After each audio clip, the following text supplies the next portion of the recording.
this is what I'm doing on my band bus. So I have a sidechain input from my vocal bus, or if you only have one singer, it's even better if you can sidechain it to the singer.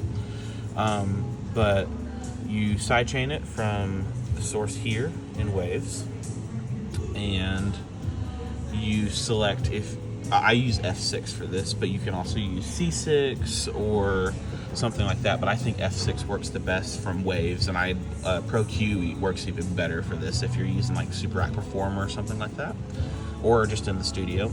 But you switch from internal to external, so that it's looking at that sidechain that you just set. And then something I do is I take one band around. The frequency does not necessarily matter. It's not the same every time, but generally I do it somewhere between like 1K and 3K. So like my starting point is usually like around 1500, just for clarity stuff, like the stuff that will make your vocal like really stick out, but there's usually a lot of stuff in that band that's usually around there. So that's why I do it.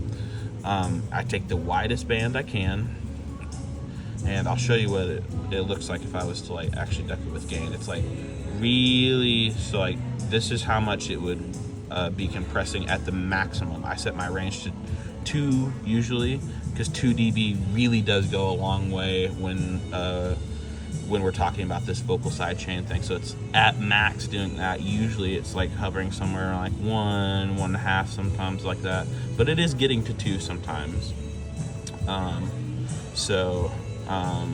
I take my range there, set my threshold accordingly, and then I play with the attack and release. I usually like a little bit of a faster attack with this, and I'll leave the release at default, but sometimes lengthen it. If it's a really quick song and like you're gonna have a lot of quick songs, like maybe shorten it a little bit, but I also like lengthen it up to like 200 or something like that sometimes to like help it have a little bit more of a natural release. But it really depends on the context of the band.